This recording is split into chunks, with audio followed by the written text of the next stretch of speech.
Hello दोस्तों, मैं आपकी राधिका।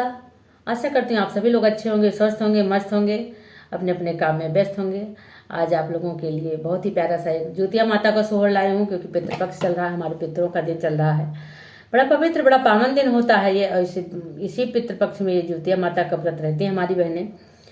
और बड़ा कैड़ा व्रत है, बहुत अच्छा व्रत है, बड़े अच्छा लगता है व्रत रहने में। तो हम माँ ज्योतिया से यही अर्जी लगाते हैं कि हे माँ भगवती, जिनके गोद में बालक नहीं है माँ जरूर देना। उन बहनों को बहुत खुश रखना, बहुत सुखी रखना, उनकी गोदी हरी भरी जरूर करना, और सभी के घर में खुशियां भर भर के देना। तो बोलो ज्योतिया माता की जय हो। तो प्यारा सा गीत है, आप लोग सोहर है, सुनिए। माँ भगवती जरूर कृपा बरसाएंगे अपनी। तो सुनिए।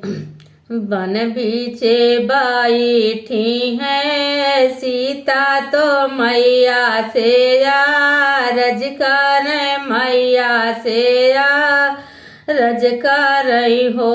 मैया जी उती बरत बड़ा पावना बहुत सुहावना बहुत सुहावना हो।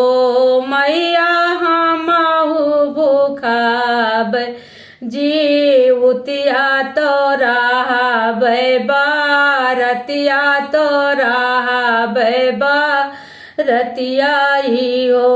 मैया हमहु भूखब जीवतिया तो रहबै बारतिया तो रहबै बारतिया ही हो।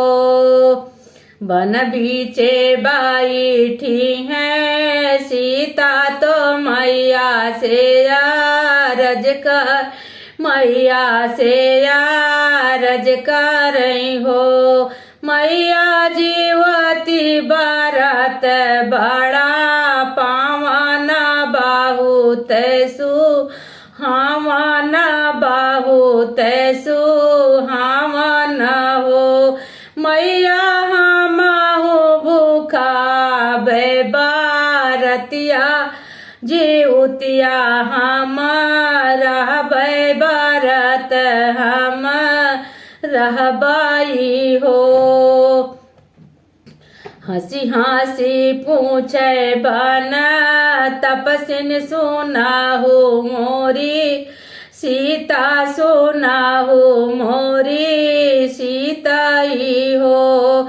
सीता के करे खातिर भूख भूजी उतया तो रहा भूबारतिया तो रहा भूबारतिया ही हो। सीता के करे लग बोचारनिया तो के करे सारनिया तो के करे सारनिया ही हो। सीता के कराई लगा बोचारनिया तो के करे सारनिया तो के करे सारनिया ही हो। हंसी हंसी पूछे बना तपस्विन सुनाहु मोरी सीता, सुनाहु मोरी सीता ही हो। सीता के करे खातिर भूख भूजी उतिया तो रहा भूबारतिया तो रहा भूबारतिया ही हो। सीता के करे तू लगा भूचारनिया तो के करे सारनिया तो के करे सारनिया ही हो। तो देखिए सीता मैया क्या कह रही हैं। बेटा खातिर राखा बैजी उतिया तो राखा बै बारतिया तो राखा बै बारतिया ही हो। मैया बेटी खातिर मांगा बया शिष्या तो लागा बेचा रनिया तो लागा बेचा रनिया ही हो।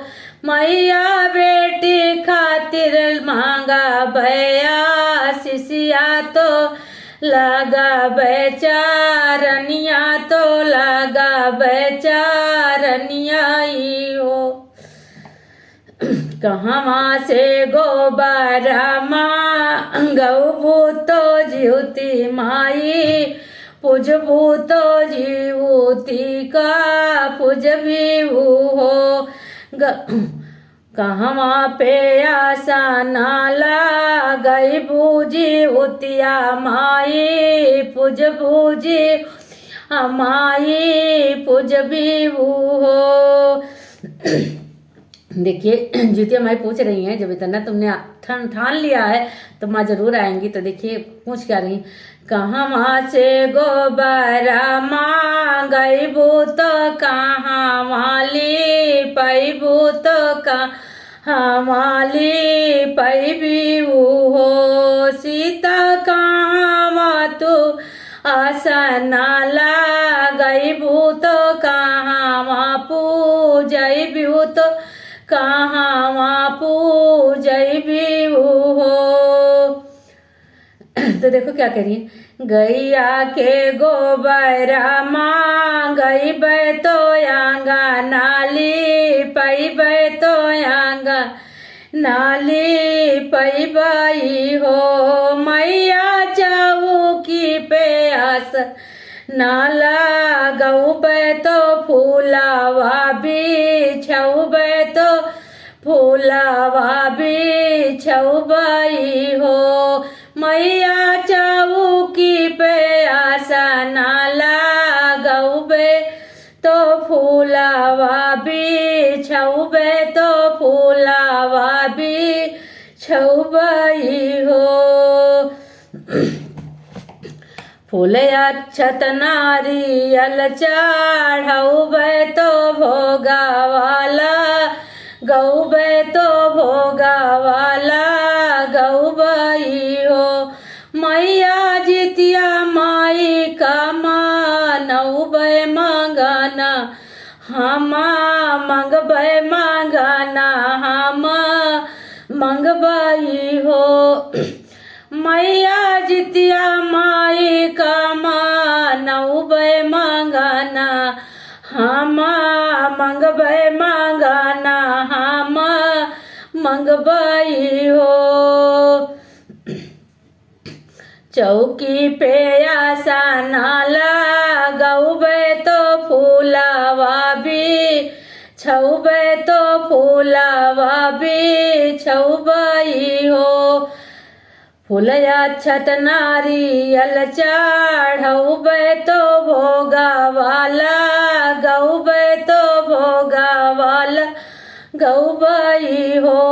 मैया जितिया माई के नौबै मंगना कुछु मंगबै मंगना कुछु मंगबई हो।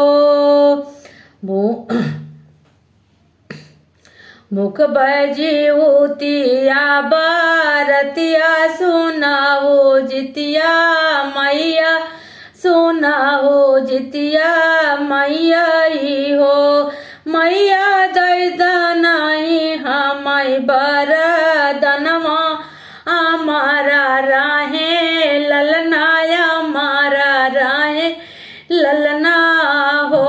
मैया दई दे तू हमाय बरदनवाया हमारा राहे ललना हमारा राहे ललना हो।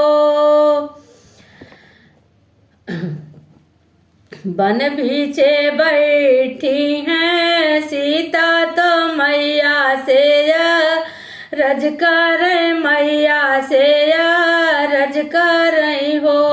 मैया जीतिया बरत बड़ा पावन बहुत सुहावन बहुत सुहावन हो।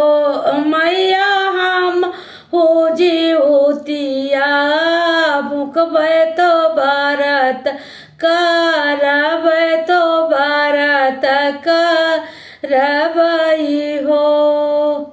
तो गीत आप लोग को कैसा लगा कमेंट बॉक्स में ज़रूर बताइएगा। बोलिए जितिया माता की जय हो।